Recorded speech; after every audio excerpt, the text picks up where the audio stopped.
Here I have in front of me my 2024 YZ250F, and today I'm going to be doing an honest review on it. So starting off, I do have the plastics off because I was just washing it, but I'm going to go over what all I have on it from stock. So I didn't add too much, but basically I got a decor seat cover, some Renthal half waffle grips, little grip donuts, got some arc levers, which I actually love these, hole shot device. I do have a skid plate that goes on there and a rotor guard, but I have them off because I was washing it. And that's basically it. That's all I have done to it so far. Now I am contemplating on doing some upgrades. I do have the KYB stickers, but it is stock suspension. I haven't messed with it too much. I would like to get a pipe suspension at some point. But with the pipe, you do have to get the ECU to really make a difference. And that's the money I really don't want to spend. So this is a review, honestly, on a bone stock YZ250F 2024. So I'm going to start with some pros of the bike. I mean, honestly, just getting on it, I felt great. Like, you know, you just sit in the saddle and you just feel, I don't really know how to explain it, but you just feel right. Like, it just feels comfortable. That was one of the first things I noticed when I sat on this thing. Like, even the lever position, the bars position from the factory, I don't know, they just felt right. It was weird, but it's something that I never really felt before. Like, I've always felt good on my bikes, but never like just get on them and you just feel solid. My second pro of this bike has to be suspension. The stock KYB stuff you get from factory is unreal on these things. I don't think any other bike beats it, WP or not. It just feels great. I did have some trouble with the rear suspension, which I will get into when I talk about the cons. But honestly, just hopping on this bike, me being a bigger dude, I'm 215 pounds, I couldn't complain. It is a little soft, but I like to over jump stuff. I like to ride rough tracks. I've never bottomed it out yet, which is great. I have over jumped a couple big jumps too. Never cased anything yet on it, but I did mess with a couple clickers, but coming from in stock form, you really can't beat KYB. It's probably one of the best suspension you can get. And then when it's tuned, it's even better, which I have not done that yet. Basically just did like minor, like set the sag, changed a couple clickers in the front. Another thing I love about this thing is the heart of the bike. The engine is phenomenal. I still have stock mapping. Here's my map switch. I didn't touch anything, and I was really nervous coming off of 450 if the bike was really gonna be able to handle me being a bigger dude. Hauls me perfectly fine. Most tracks, second, third. I haven't even hit fourth on it, I don't think.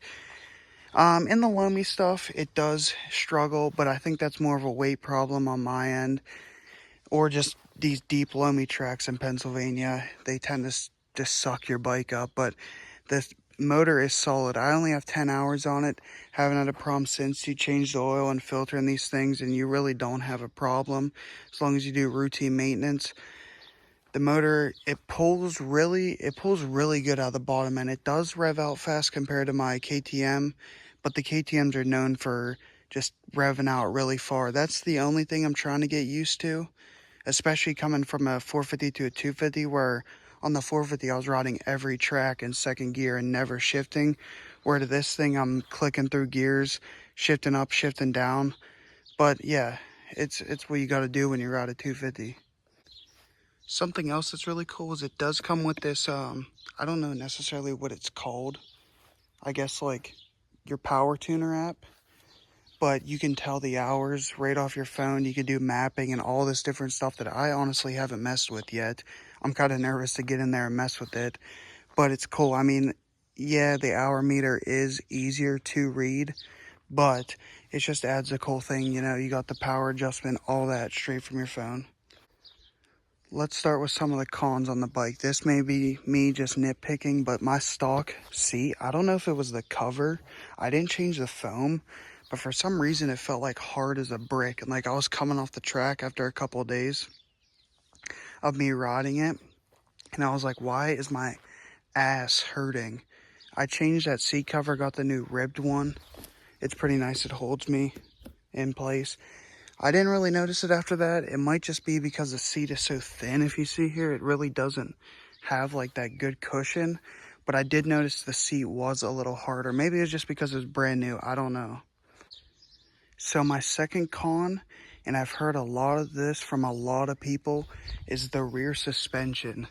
For some reason, when I got this thing, I'm not really into setting up bikes and all that, which I did. I set the sag on that. It is stock suspension, but it was really like kicky coming through the bumps in the rear end and almost kicking up and like hitting me in my ass basically, which was really weird. I've never felt that on any other bike, and I've heard lots of people talk about that problem.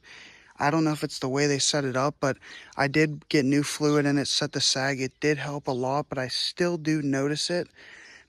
Maybe I'll have to mess with some more clickers, but other than that, it feels really good. Like for me being bigger, like I've said a million times. But that was one of my biggest problems when I first got on this bike, was how bad the rear suspension was. It was like almost rebounding way, way too fast.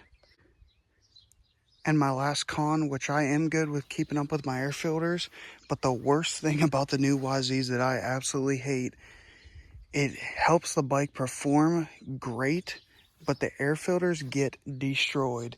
It is terrible, and I change my filter every ride, but this one is from literally like 3 5-lap motos. I've seen them way worse after like a day in some loamy if it rains a lot. You know, there's just shit all over this, which it just sucks. I feel like it might mess with the longevity of the bike if it's sucking in lots of dirt. I don't know. I haven't got to that point yet. I only got like 10 hours-ish on the bike.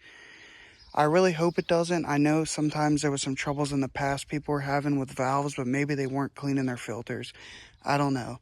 That's just one problem I have. If you're going to be going to the track running, I don't know, 5 motos a day, 6, and it is dusty out or super rainy or something, you're going to want to keep a couple air filters on deck to throw in, because like I said, this is 3 motos, 5 laps, and yeah, it's toasted.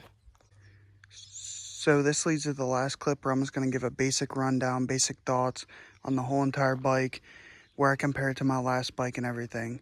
So this bike is phenomenal. I will say this is completely unbiased. I've ridden lots of bikes. I gave you cons and pros, so I'm not just sucking this thing up. This is my first brand new bike, but when I did hop on it, it just felt great. These are honestly still the stock bar settings that came from the factory. I didn't mess with the levers a little bit, obviously, but I haven't really touched much. And when I hopped on this thing, I did 2 laps, and I knew I picked the right bike. I was going to buy a Suzuki because I am a Suzuki guy at heart, but we made the decision to go with this. It was probably one of the better decisions I made.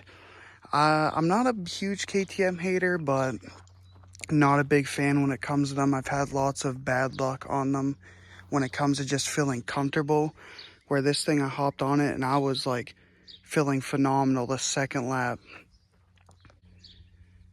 Like I said before, the motor is great.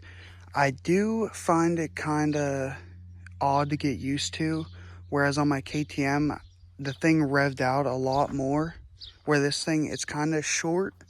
It's good all around, but it doesn't have that rev out like the KTM does.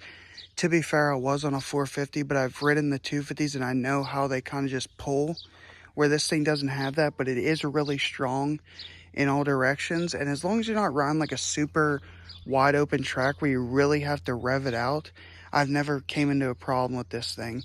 It's been completely fine for me. Now, if I'm being honest, comparing it to my KTM, this thing is way better in the corners. And I'm not really dissing on KTM, but I feel like you have to be a certain type of rider. I've went through 2 KTMs and I've hated every minute of riding them. For some reason, when you're coming into a corner, how I feel, the bike wants to stand up, or the front end has always been kind of sketchy on KTMs. It just has like that weird head shake that I've never gotten used to. I don't know if you have to ride more sand on them or that's just the way they're developed. I always thought it was the air forks and steel frame problem. I don't know. Some people love them, some people don't. And when I hopped on this thing, I never noticed it. It just kind of laid in the corners nicely. It always sat in the corners good, whereas on the KTM, I always kind of wanted to stand up. I don't know. It just might be a me problem. Maybe I just don't gel with the KTM.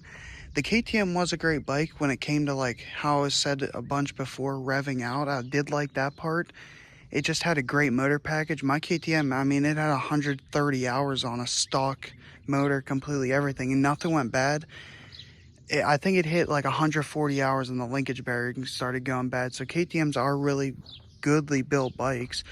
I don't know. It's just more of a comfortability for me. So yeah, guys, that's my rundown on my brand new YZ250F. I do love this thing. Hopefully I'll get back out riding soon so I can get more clips and put some more videos out. If you guys do want to see anything, let me know. I'm completely open to anything at the moment. Yeah, let's keep the ball rolling. I'm going to try and put some more videos out soon. Keep things clicking off. Thanks.